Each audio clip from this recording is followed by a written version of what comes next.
सायाशी हा माणसाचा जन्म मिळणं हे फार दुर्लभ आहे. ते पुन्हा मिळणं ही अशक्य गोष्ट आहे. महाराज म्हणतात पावला हा देव कागदाळे नाही न घडो ते उपाय घडवाले. असा सुंदर असा नृत्य आपल्याला मिळाला आहे.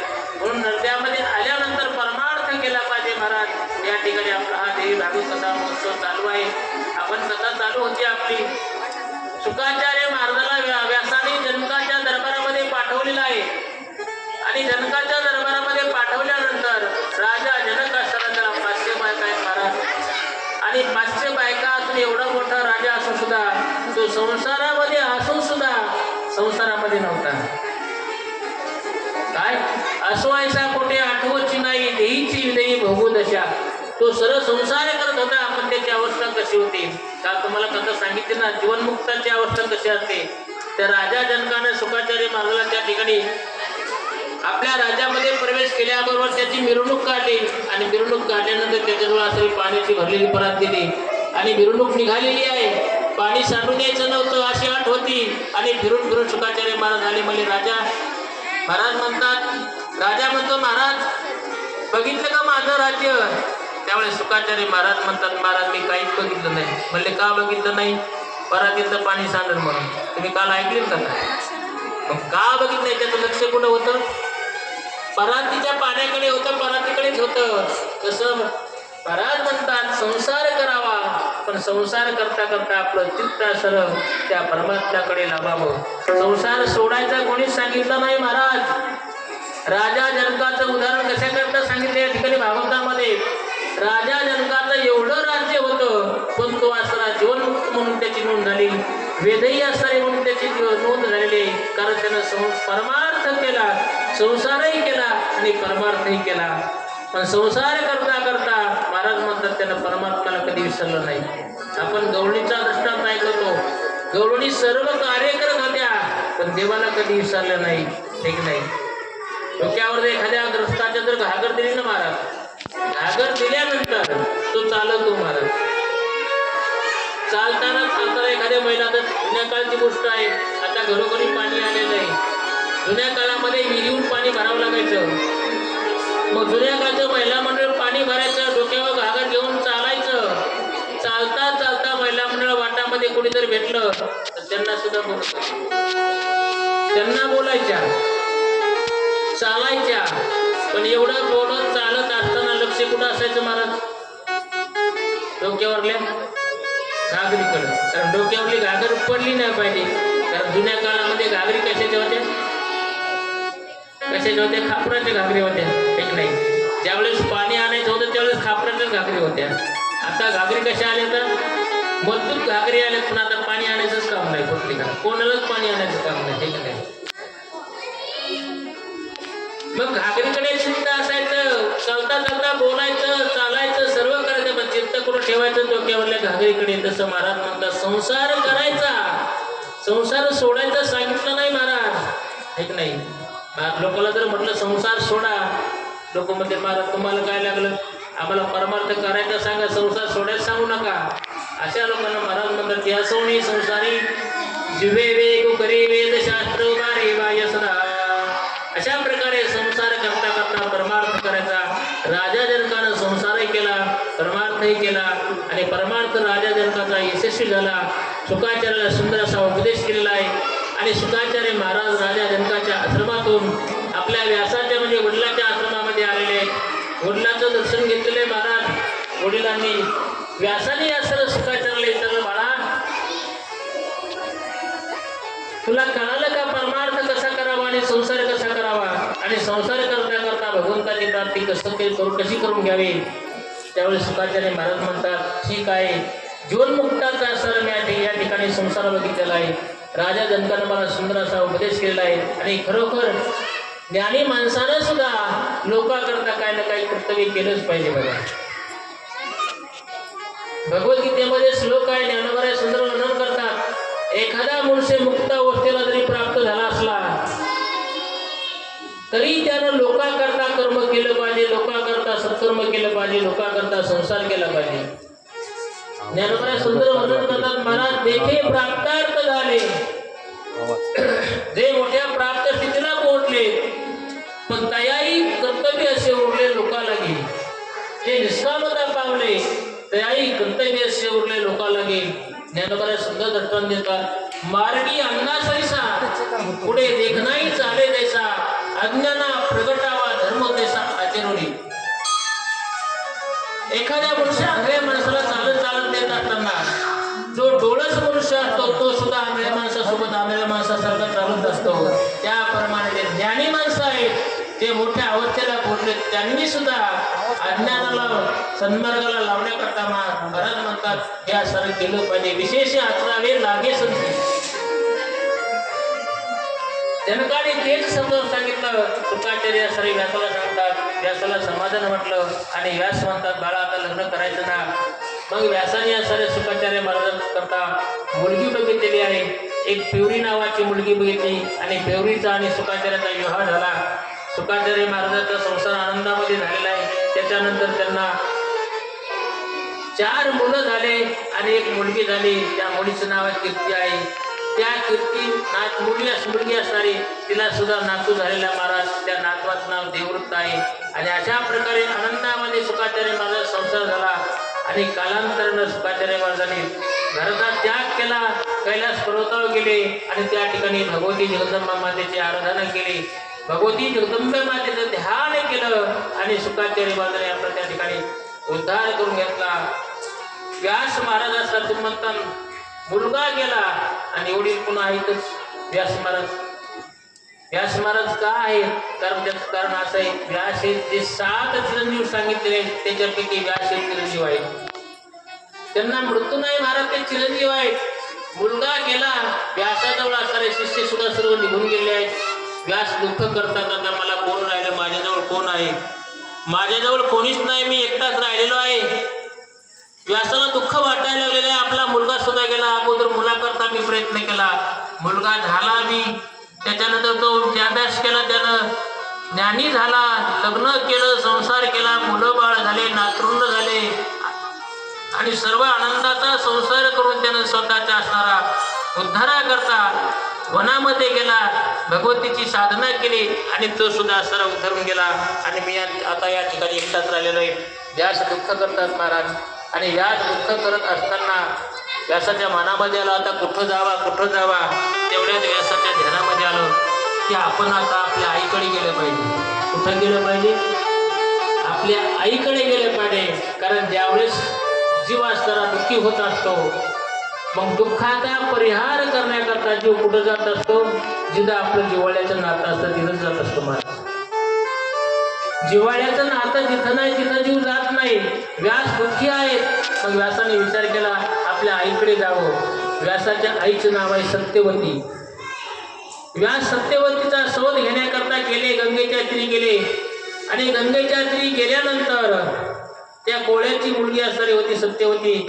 त्या कोळी दादाला विचारतात माझ्या आईला बघितलं का? माझी आई कुठं गेली? त्यावेळेस तो कोळी दादा म्हणतो सत्यवतीचा असणारा विवाह झालेला आहे. आणि सत्यवतीचा आणि त्या संतनूचा विवाह झाला आणि सत्यवती असणारी तिकडे निघून गेलेली आहे. त्यावेळेस असताना तो त्या ठिकाणी शंका येते महाराज व्यासाची आई सत्यवती आहे आणि आई मुलगा आहे आणि आईचा पुन्हा विवाह झाला ही कशी गोष्ट आहे महाराज? त्याच्या मागचं रहस्य काय आहे? त्यावेळेस या ठिकाणी सत्यवतीचा पूर्व वृत्तांत या ठिकाणी भागवतामध्ये सांगायला आले. ऐका. एक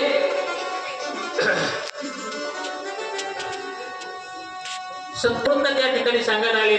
एक असणारा पुलिचर नावाचा राजा होता. तो सारखा नेहमी असणारा उपनिचर नावाचा राजा होता. तो फार पुण्यवान होता महाराज. तो नेहमी पुण्य करणारा असल्यामुळं तो स्वर्गामध्ये गेला. कारण पुण्याचं फल असताना स्वर्गाची प्राप्ती आहे आणि पापाचं फळ आहे नरकाची प्राप्ती. आपल्या हातामध्ये आहे आपण कर्म करून पुण्य प्राप्त करायचं का कर्म करून आपलं केलं तर सत्कर्मापासून पुण्य निर्माण होत असतं आणि पुण्याचं फळ आहे स्वर्ग प्राप्ती आहे. आपण जरा वाईट कर्म केलं महाराज, दुष्कर्म केलं, दुष्कर्म केलं तर त्याचं फळ आहे पाप आणि पापापासून सर्व माणसाला दुःख होत असतं. शास्त्रामध्ये वर्णन आलेल्या प्रत्येक जीवाला पुण्याचं फळ हवं आहे, म्हणजे सुख प्रत्येकाला हवं आहे, पण पुण्य करावं वाटत नाही. आणि पापाचं फळ दुःख असणार, दुःख कोणालाही नको. मला दुःख कोणाला हवं वाटत. आता इथं कोणी सर्व आले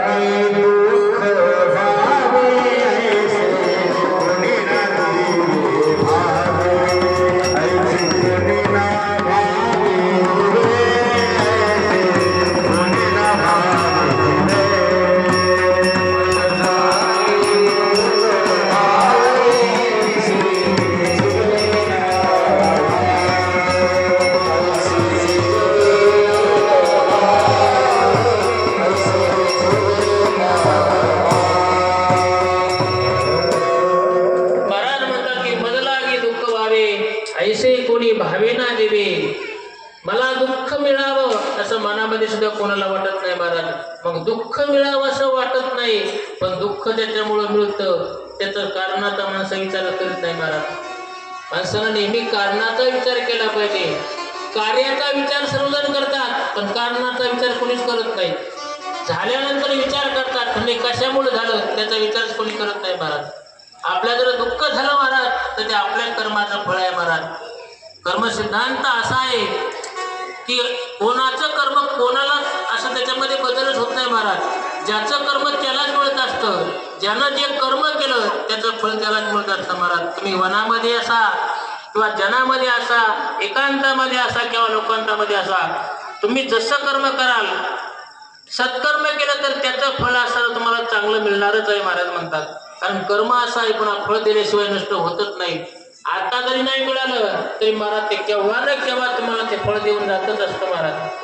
आणि तुमच्या हातून जर कधी एखादं वाईट कर्म घडलं महाराज, त्या वाईट कर्माचं फळ आहे पाप निर्मिती. त्या वाईट कर्माचं दुःख असणारं ते तुम्हाला कधी ना कधी असणारं ते भोगावंच लागतं. म्हणून माणसानं जीवनामध्ये पुण्यकर्म केलं पाहिजे. शास्त्रामध्ये सुंदर श्लोक आहे, पुण्यस्य फलमिच्छन्ति पुण्य न करोति मानव. हा पुण्याच्या फळाची इच्छा करतात, पण पुण्य करावं वाटत नाही. आणि पापस्य फलम नेच्छन्ति पण पापम करोति यत्नतः. माणसं पापाच्या फळाची इच्छा करत नाहीत, पण महाराज म्हणतात मनुष्यासर वाईट कर्म पापात्मक कर्म प्रयत्नाने करतात. सांगा मला आता पुण्यकर्म करण्याकरता काय सायस लागतं तो महाराज? काय लागतं? काहीच लागत नाही. इथं यायचं नुसतं बसायचं. काय करायचं? इथं यायचं आणि नुसतं बसायचं महाराज. इथं बसल्या बसल्या काय होईल?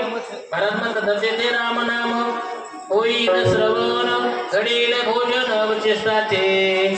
किंवा महाराज वर्णन करतात बैसली ठाई म्हणता राम राम तुमचे काय विचे असं सांगा. बसल्या बसल्या राम राम म्हणतात काय त्रास होतो महाराज? पण महाराज ते मानावंच वाटत नाही महाराज, येतच नाही. पुण्य सहज होतं महाराज. आणि पाप कर्म करण्याकरता माणसाला अभ्यास करावा लागतो, काही ना काहीतरी प्रयत्न करावा लागतो महाराज. त्रासाशिवाय पाप होतच नाही महाराज. आता सांगा, तुम्हाला खरं बोलायला त्रास होतो का खोटं बोलायला त्रास होतो? सांगा कसं होतं? खरं बोलायला त्रास होतो का खोटं बोलायला?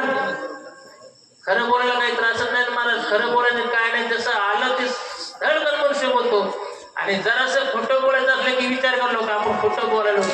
मग एकदा खोटं बोललं की ते खोटं समजण्याकरता सारखा विचार करावा लागतो. मग 4 वेळेस खोटं बोलावं लागतं महाराज.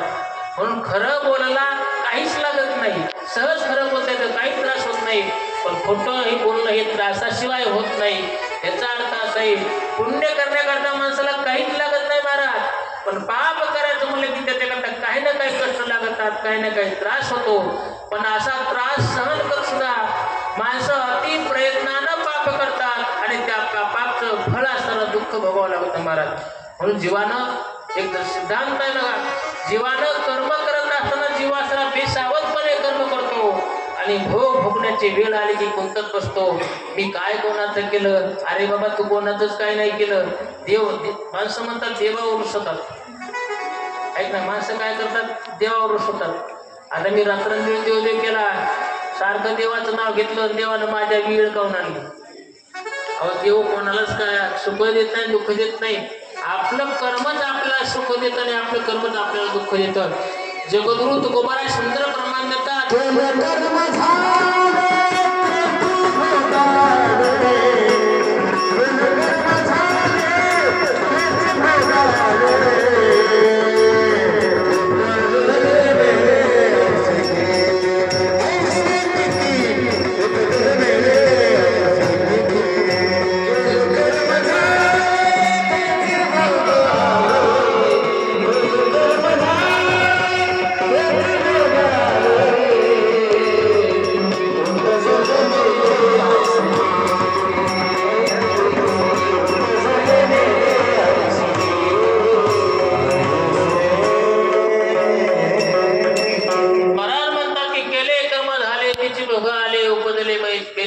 येते. किंवा तुकाराम महाराज दुसरं प्रमाण आहे, तुका माने कार्य देवा शिरसावे, आपल्या संचिता पुसावे काय केले. माणसाने देवावर रुसलोय महाराज, आपल्या संचिताला विचारावं, आपल्या मनाला विचार जावं, अरे बाबा तुलाच केलेलं कर्म हे तुला भोगण्याची वेळ आले. म्हणून माणसानं कर्म करण्यामध्ये सावधान असलं पाहिजे आणि भोग भोगण्यामध्ये माणसाने समाधानी असलं पाहिजे. महत्वाचा सिद्धांत तुम्हाला मी सांगतो, एवढा शब्द जरी तुम्ही या कथेतून ह्या 9 दिवसाच्या कथेतून ध्यान करला तर निश्चित तुम्हाला सारं समाधान मिळेल. बघा काय, कर्म करण्यामध्ये भोग आला की समाधान राहायचं. आपल्या कर्माचं फळ आहे, ठीक आहे, आपलं कुठंतरी काहीतरी कर्म चुकलं असेल त्याचं फळ आपल्याला भेटलेलं आहे. मी तर कधी दुःख केलं नाही महाराज. बरेच लोक मला माझे महाराज तुम्हाला असं कसं झालं, तुम्हाला असं व्हायलाच नव्हतं पाहिजे. अरे बाबा व्हायलाच नव्हतं पण पाहिजे, बरोबर आहे.